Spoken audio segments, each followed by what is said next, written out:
Good morning guys. तो चलिए start करते हैं आज के यानी कि 15 दिसंबर के इंपॉर्टेंट करंट अफेयर्स को। और आज मॉर्निंग में वीडियो नहीं आ पाया और इसके लिए मैंने कल वाले वीडियो में ही इन्फॉर्म कर दिया था। कल का वीडियो अगर आपने पूरा देखा है तो कल लास्ट में मैंने इन्फॉर्म कर दिया था कि कल का वीडियो मॉर्निंग में नहीं आ पाएगा, शाम तक आपको मिलेगा। तो चलिए स्टार्ट करते हैं आज की क्लास। तो इसमें पहले प्रश्न में पूछ रहे अभी हाल ही में यूनेस्को ने कितने शहरों को अपने लर्निंग शहरों के ग्लोबल नेटवर्क की सूची में शामिल किया है? तो आंसर होगा 72। तो अभी यूनेस्को ने अपने global network of learning cities की सूची में 46 देशों के 72 नए शहरों को शामिल किया है, जिससे अब इसमें कुल शहरों की संख्या 425 तक पहुंच गई है। और ये 425 शहर 91 देशों के हैं, 91 कंट्रीज के हैं इस पूरी लिस्ट में। और अभी जो 72 नए शहरों को शामिल किया गया ना, उनमें से अगर हम देखेंगे तो 12 देश तो ऐसे हैं जो पहली बार इसमें शामिल हो रहे हैं। अच्छा, भारत के रेस्पेक्ट में बात करेंगे तो अभी 72 नए शहरों में से भारत का भी कोई नया शहर है क्या? तो आंसर होगा नहीं, अभी तो नहीं है। लेकिन भारत के ऑलरेडी 3 शहर इसमें पहले से शामिल हैं। कौन कौन से हैं वो 3 शहर? एक तो वारंगल है जो तेलंगाना में है, और एक केरल के 2 है, त्रिशूर और नीलाम्बुर। ये ऑलरेडी 3 शहर भारत के पहले से इसमें शामिल है। बाकी यूनेस्को की बात करते हैं। यूनेस्को मतलब United Nation Educational Scientific and Cultural Organization. स्थापना होती है 1945 में, हेडक्वार्टर मिलेगा पेरिस फ्रांस में, और डायरेक्टर जनरल है खालिद अल इनैनी। इजिप्ट से है, मिस्र से। और अभी हमने पढ़ा था 26 नवंबर को संविधान दिवस के मौके पे यूनेस्को का जो हेडक्वार्टर है वहां पे बी.आर. अम्बेडकर जी की स्टैचू भी स्थापित की गई थी। और यूनेस्को में भारत के स्थायी प्रतिनिधि कौन है? विशाल वी शर्मा है। और अभी हमने ये भी देखा था कि अभी 20वें यूनेस्को अमूर्त सांस्कृतिक विरासत सत्र की मेजबानी ये भारत ने की थी। पहली बार भारत ने इसको होस्ट किया था। भारत में भी कहा, नई दिल्ली के लाल किले में। और इसी बैठक के दौरान यूनेस्को की अमूर्त धरोहर सूची में भारत की दीपावली को शामिल किया गया था, और इस तरह से ये भारत की 16वीं अमूर्त धरोहर बनी इसमें शामिल होने वाली। तो ये 3-4 पॉइंट बिल्कुल लेटेस्ट है यूनेस्को से, ये आपको ध्यान रखने हैं। इसके अलावा आपको याद होगा अभी 2025 यूनेस्को गिलर्मो कैनो विश्व प्रेस स्वतंत्रता पुरस्कार दिया गया ला प्रेंस को। निकारागुआ का 100 साल पुराना अखबार है। और उसके बाद निकारागुआ यूनेस्को से अलग हो गया था। और यूनेस्को की मूर्त धरोहर सूची में भारत की कितनी साइट्स हैं? तो 44 है। 44वें नंबर की बनी थी भारत के मराठा सैन्य परिदृश्य। तो पूरी लिस्ट आपके सामने है, इसको आप देख सकते हो। हम अगले प्रश्न की ओर बढ़ते हैं। फिर अगले में पूछ रहे हैं कि अभी हाल ही में इंटरपोल ने किस राज्य के नाइट क्लब अग्निकांड संबंधी अपराधियों को या अपराधियों के खिलाफ ब्लू नोटिस जारी किया है? तो आंसर होगा गोवा। एक्चुअली में गोवा में एक नाइट क्लब है और वहां पे आग लग गई थी, भीषण आग लग गई थी, जिसमें 25 लोगों की मौत हो गई।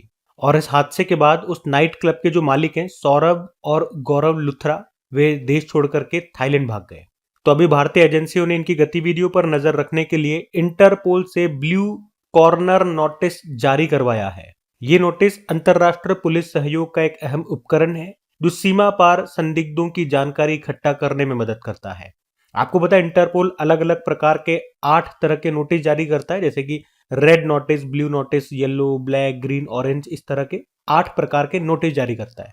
ये देखो मैं आपको दिखा भी रहा हूं, आप देख भी सकते हो। ये अलग अलग प्रकार के नोटिस है, जिसमें हम जो बात कर रहे हैं वो ब्लू नोटिस की बात कर रहे हैं। ब्लू नोटिस क्या काम करता है? अगर मान लो किसी देश का, किसी में जैसे भारत की मान लेते हैं, भारत का कोई अपराधी है, वो भारत छोड़ करके किसी और देश में भाग जाता है और वो दूसरा वाला देश इंटरपोल का सदस्य भी है, तो फिर हम ब्लू नोटिस इंटरपोल से जारी करवा करके उन अपराधियों की जानकारी हम निकलवा सकते हैं। उन अपराधियों की हमें उस देश में जानकारी मिल जाएगी। लेकिन याद रखना, हम उन्हें गिरफ्तार नहीं करवा सकते। गिरफ्तार करवाना है तो हमें रेड नोटिस जारी करना होगा। देखो यहाँ पे लिखा भी हुआ है, गिरफ्तार करवाना है तो रेड नोटिस जारी करवाना होगा। तो हर नोटिस के अलग अलग काम होते हैं।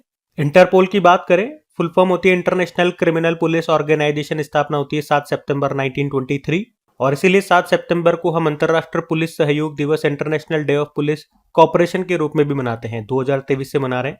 हेडक्वार्टर्स का लियोन फ्रांस में है, प्रेसिडेंट है।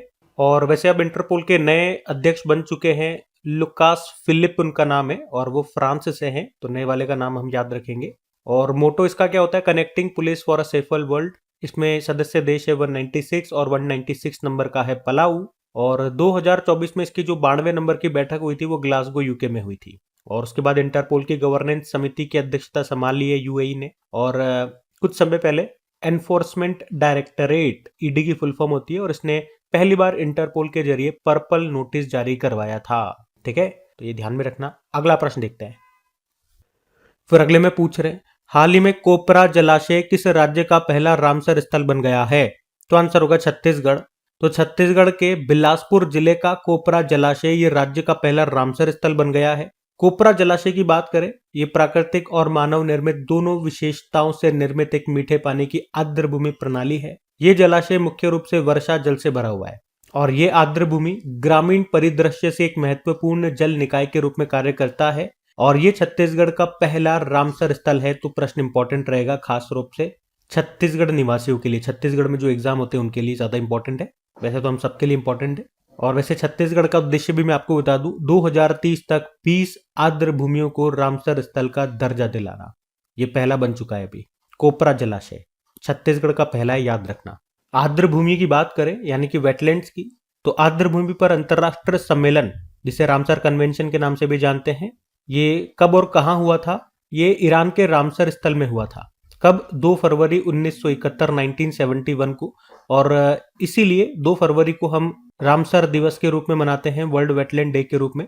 और भारत ने 1 फरवरी 1982 1982 को रामसर कन्वेंशन पर हस्ताक्षर किए थे।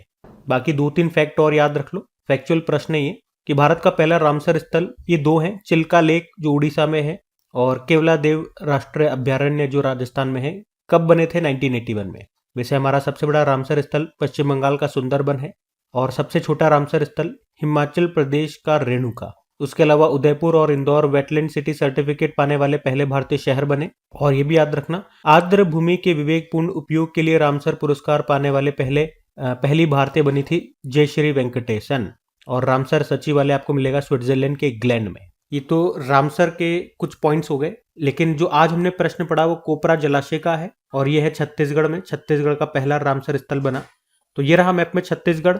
कैपिटल रायपुर हो गई है, मुख्यमंत्री विष्णुदेव साय, गवर्नर है रमन डेका। तो याद रखना। कुछ करंट अफेयर्स देखते हैं यहाँ से। वन पारिस्थितिकी तंत्र को हरित सकल घरेलू उत्पाद से जोड़ने वाला पहला राज्य बना था छत्तीसगढ़। दीनदयाल उपाध्याय भूमिहीन कृषि मजदूर कल्याण योजना यहाँ शुरू हुई। कांगेर घाटी राष्ट्रीय उद्यान जो छत्तीसगढ़ में है उसको यूनेस्को ने अपनी अस्थायी सूची टेंटेटिव लिस्ट में शामिल किया था। और अभी 59 नंबर का ज्ञानपीठ पुरस्कार दिया गया था 2024 के लिए। ये 2025 के ही करंट अफेयर्स है, लेकिन 2024 के लिए दिया गया था अभी विनोद कुमार शुक्ल को, हिंदी लेखक के छत्तीसगढ़ से। डोकरा कलाकृतियों का संबंध है छत्तीसगढ़ से। अभी ये न्यूज में रही थी क्योंकि मोदी जी जब फ्रांस की यात्रा पर गए थे तो फ्रांस के जो राष्ट्रपति है इमैनुअल मैक्रोन, उनको डोकरा कलाकृतियों का उपहार दिया था। भारत का पहला गैलियम नाइट्राइड आधारित सेमीकंडक्टर प्लांट किस राज्य में बनेगा? छत्तीसगढ़ में। और देश के पहले एआई आधारित डेटा सेंटर पार्क की आधारशिला कहां पे रखी गई? नवा रायपुर छत्तीसगढ़। ऑपरेशन संकल्प के तहत सुरक्षा बलों ने छत्तीसगढ़ के बीजापुर जिले में 22 नक्सलियों को मार गिराया था। भारत का पहला एआई केंद्रीय विशेष आर्थिक क्षेत्र स्पेशल इकोनॉमिक जोन कहां पर शुरू होगा? नवा रायपुर छत्तीसगढ़।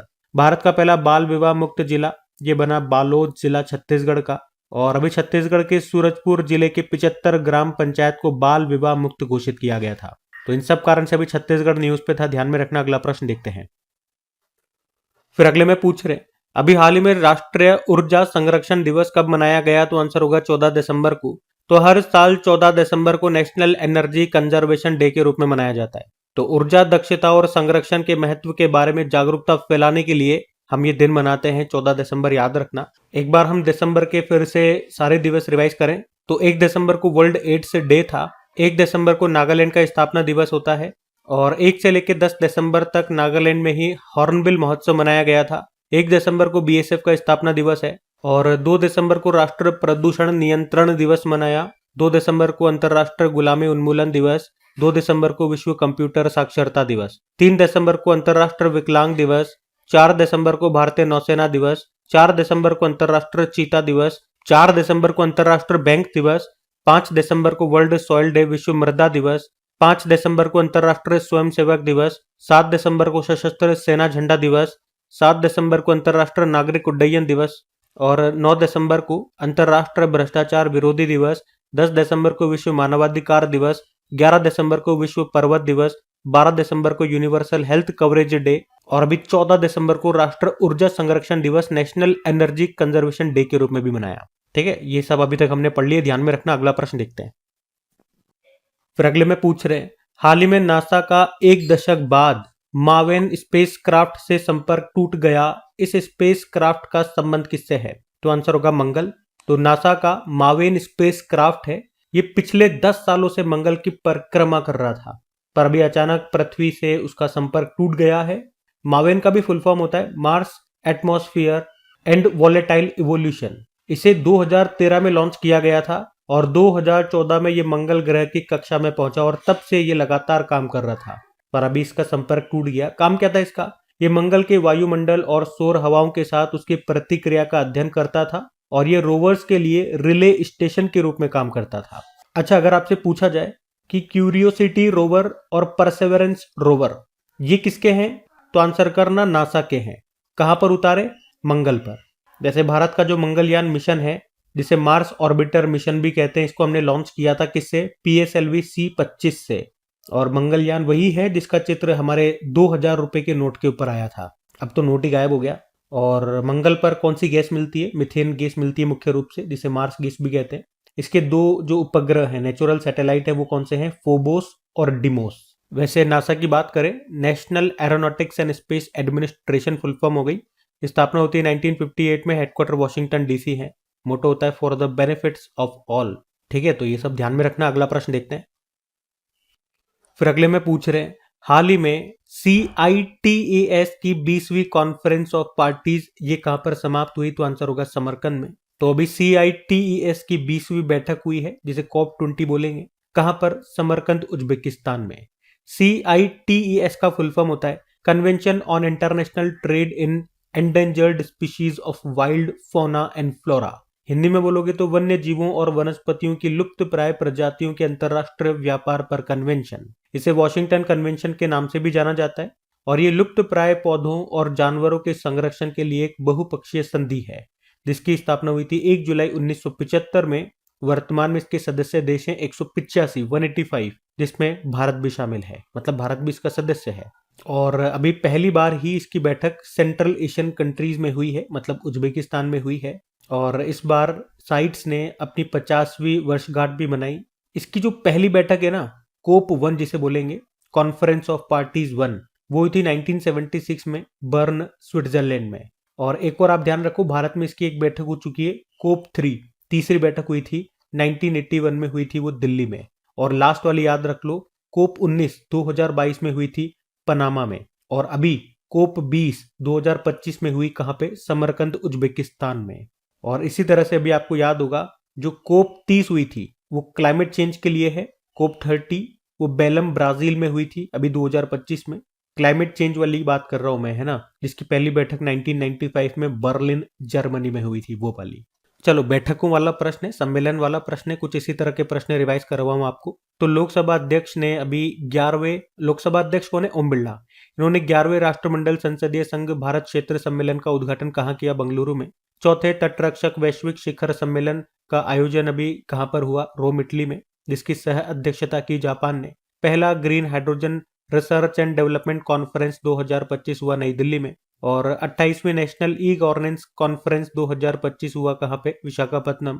विश्व सरकार शिखर सम्मेलन हुआ दुबई में। 8वां हिंद महासागर सम्मेलन Muscat, Oman. Mobile world Congress 2025 का आयोजन हुआ बार्सिलोना, स्पेन। 24वां विश्व सतत विकास शिखर सम्मेलन 2025 नई दिल्ली में। 10वां रायसीना डायलॉग 2025 नई दिल्ली में। छठा बिम्स्टेक शिखर सम्मेलन 2025 बैंकॉक, थाईलैंड। और अब अगले साल इसकी अध्यक्षता ले लिए बांग्लादेश ने। 9वां वैश्विक प्रौद्योगिकी शिखर सम्मेलन 2025 नई दिल्ली में। तीसरा बिम्स्टेक कृषि मंत्री स्तरीय बैठक अभी काठमांडू, नेपाल में हुआ। महिला सुरक्षा और सशक्तिकरण पर स्त्री शिखर सम्मेलन हुआ हैदराबाद में। पहला सागरमाथा संवाद 2025 हुआ काठमांडू, नेपाल में। विश्व हाइड्रोजन शिखर सम्मेलन हुआ रॉटरडैम, नीदरलैंड में। 78वीं 78 नंबर की विश्व स्वास्थ्य सभा हुई थी अभी जेनेवा, स्विट्जरलैंड में। 46वां 46 नंबर का आसियान शिखर सम्मेलन कुआलालंपुर, मलेशिया में। और तीसरा संयुक्त राष्ट्र महासागर सम्मेलन अभी फ्रांस के नीस में हुआ था। इसकी मेजबानी संयुक्त रूप से फ्रांस और कोस्टा रिका ने मिलकर के की थी। तो ये 18 इस तरह के इंपॉर्टेंट समिट्स हैं, ध्यान में रखना। अगला प्रश्न देखते हैं। फिर अगले में पूछ रहे हैं कि हाल ही में सुप्रीम कोर्ट ने स्टेट बार काउंसिल में महिलाओं के लिए कितने प्रतिशत रिजर्वेशन का निर्देश दिया?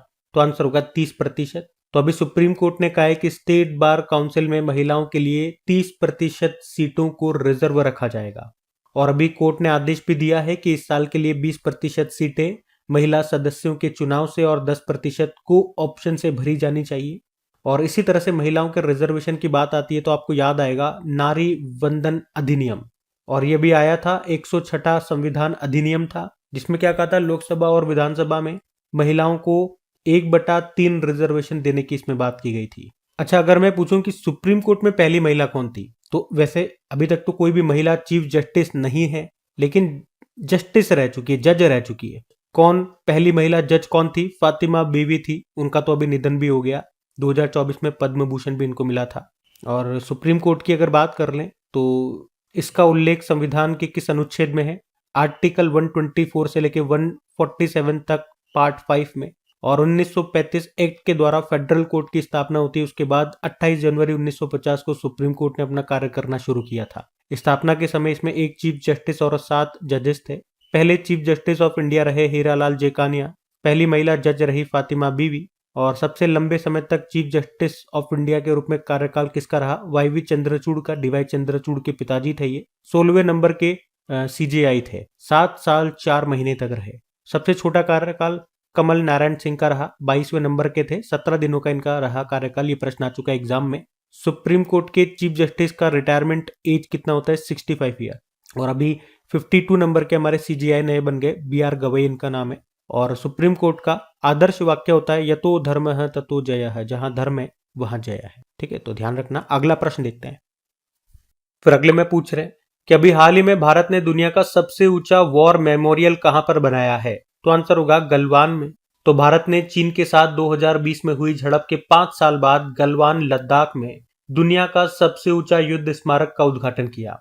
यह स्मारक भारत रणभूमि दर्शन पहल के तहत विकसित किया गया है और इसका उद्घाटन खुद हमारे रक्षा मंत्री राजनाथ सिंह ने किया। ये स्थल 2020 में गलवान में अपनी जान गंवाने वाले 20 सैनिकों को सम्मानित करता है, उनको समर्पित है। और इस संरचना में, मतलब इस मेमोरियल की जो संरचना है, इसका जो इंफ्रास्ट्रक्चर है, उसमें एक शाश्वत लौ, एक संग्रहालय, एक गैलरी और 20 कांस्य प्रतिमाएं शामिल है। तो 14,500 फीट पर बना ये स्मारक अपनी तरह का सबसे ऊंचाई पर स्थित स्मारक है। ये लाल और काले ग्रेनाइट से बना है। और आकार की बात करेंगे, आकार कैसा है? त्रिशूल और डमरू के आकार में ये बना हुआ है स्मारक। ठीक है, तो ये जो भी पॉइंट बन सकते थे यहां से मैंने आपको बता दिए, ध्यान में रखना। अगला प्रश्न हम देखते हैं। फिर अगले में पूछ रहे हैं, हाल ही में चर्चित येलो लाइन किन देशों के मध्य नया बॉर्डर बनी है? तो आंसर होगा इजराइल और गाजा। तो अभी इजरायली सेना ने येलो लाइन को इजराइल और गाजा पट्टी के बीच एक नई अनौपचारिक सीमा रेखा बताया है, जो गाजा के आधे से अधिक हिस्से को कवर कर रही है। मतलब ये अंतरराष्ट्रीय सुरक्षा बलों के लिए निर्धारित सीमा रेखा से अलग है, जिसी कारण से ये एक विवादित और नई सीमा रेखा बन गई है। और इजरायली सेना ने कहा कि वे अब इस नई सीमा से पीछे नहीं हटेंगे और इसे अपनी सुरक्षा सीमा के तौर पर इस्तेमाल करेंगे। आपको याद होगा डोनाल्ड ट्रंप ने, जो अमेरिका के राष्ट्रपति हैं, उन्होंने दोनों देशों के बीच सीज फायर के लिए 20 पॉइंट पीस प्लान लॉन्च किया था। पर इजराइल का ये जो नई सीमा रेखा वाला जो ये कांड है, वो उस 20 पॉइंट पीस प्लान, जो सीज फायर प्लान है डोनाल्ड ट्रंप का, उसके उलट है। उसके अगेंस्ट जाकर के ये काम हुआ। देखते हैं क्या होगा अब। अच्छा, इसी तरह से अलग अलग देशों के बीच में कुछ बॉर्डर लाइंस बड़ी फेमस रहती हैं। जैसे कि मैं आपसे पूछूं, रेड क्लिफ लाइन किन देशों के बीच में है? आपको पता है, भारत और पाकिस्तान के बीच। डूरंड लाइन पाकिस्तान और अफगानिस्तान के बीच में है। और मैकमोहन लाइन भारत और चाइना के बीच में है। और 38 डिग्री पैरेलल हम कई बार पढ़ चुके हैं, साउथ कोरिया नॉर्थ कोरिया के बीच। और इसी तरह से 17th डिग्री पैरेलल ये सीमा रेखा बनती है नॉर्थ वियतनाम और साउथ वियतनाम के बीच में। और इसी तरह से 49th डिग्री पैरेलल कनाडा और अमेरिका के बीच में। और ये दुनिया की सबसे लंबी 2 देशों के बीच की बॉर्डर रेखा है। और वैसे आपको ये तो पता ही होगा, ये सभी फेमस है। ठीक है, ध्यान रखना। अगला प्रश्न हम देखते हैं। फिर अगले में पूछ रहे हैं कि Swiss air quality monitor IQ air के अनुसार दुनिया का सबसे प्रदूषित शहर किसे बताया गया? तो आंसर होगा नई दिल्ली को। तो AQI ये स्विट्जरलैंड का एक वायु गुणवत्ता सूचकांक है, एयर क्वालिटी इंडेक्स। और इसने भी बताया कि दिल्ली ये दुनिया का सबसे प्रदूषित शहर है। इन्होंने बताया कि दिल्ली का जो AQI है वो 400 से भी ज्यादा है। और इतना तो रहता ही, हमको पता है, 500-600 तो नॉर्मल है, एक तरह का गैस चैम्बर हो गया वो। और दूसरे स्थान पे इन्होंने पाकिस्तान का लाहौर को बताया है। बाकी ये थी आज की हमारी करंट अफेयर्स की क्लास। कमेंट करके जरूर बताइएगा सेशन आपको कैसा लगा, अच्छा लगा तो दोस्तों के साथ में स्टडी ग्रुप में शेयर जरूर कीजिएगा। और कल इसी वक्त जब सारे क्वेश्चन हो गए थे तो मैंने आपको आज के लिए इन्फॉर्म करा था कि कल वीडियो मॉर्निंग में नहीं आएगा। तो अगर आपको पता नहीं लगा इसका मतलब वीडियो आपने ध्यान से नहीं सुना या फिर पूरा नहीं देखा, यही कारण है। मैंने वीडियो में इसीलिए इन्फॉर्म कर दिया था क्योंकि कम्युनिटी पोस्ट पे या टेलीग्राम पे बहुत से लोग जुड़े हुए नहीं है तो उनको पता नहीं लगता, तो वीडियो में इन्फॉर्म कर दो। बाकी चलो अभी कल के करंट अफेयर्स का हम क्विक रिवीजन कर लेते हैं और सेशन एंड करते हैं। तो कल पहला प्रश्न पूछा था, एशिया के पहले संरक्षित रॉयल बर्ड सेंचुरी को पुनर्जीवित करने के लिए चराईचुंग महोत्सव किस राज्य में आयोजित किया गया? असम। और एक बुक लॉन्च हुई थी, the remarkable life of the only Muslim women in the constituent assembly, ये किसकी आत्मकथा है? तो आंसर होगा बेगम कुदसिया रसूल। 2026 के एकेडमी अवार्ड्स ऑस्कर में किस श्रेणी को पहली बार जोड़ा गया? Best casting category. और सदियों पुरानी पगड़ी सिस्टम को खत्म कर दिया, ये सिस्टम किस राज्य में बंद किया गया? महाराष्ट्र। और अभी लियोनेल मेसी की 70 फुट ऊंची लोहे की मूर्ति का अनावरण किया गया, कहां पर? कोलकाता में। अंतर्राष्ट्रीय तटस्थता दिवस मनाया गया 12 दिसंबर को। और 14 साल से कम उम्र की लड़कियों के लिए स्कूलों में हेड स्कार्फ पर, यानी कि जो हिजाब होता है, बुर्का होता है, उस पर बैन किसने लगाया? ऑस्ट्रिया। माइक्रोसॉफ्ट के साथ पार्टनरशिप करके महा क्राइम ओएस एआई को लॉन्च किया अभी महाराष्ट्र ने। और 14वीं ओलंपिक समिट का आयोजन ये कहां पर किया गया? लुज़ेन, स्विट्जरलैंड। और आखिरी प्रश्न था, शिवराज पाटिल का निधन हो गया, वे एक पॉलिटिशियन थे। बाकी चलो कल का भी होमवर्क प्रश्न देख लेते हैं और सेशन एंड करते हैं। तो कल आपसे पूछा था एशियन यूथ गेम्स 2025 का आयोजन ये कहां पर किया गया? तो आंसर होगा बहरीन में। आप सभी ने प्रश्न का बिल्कुल सही उत्तर दिया। अब ये रहा आज का आपका होमवर्क प्रश्न।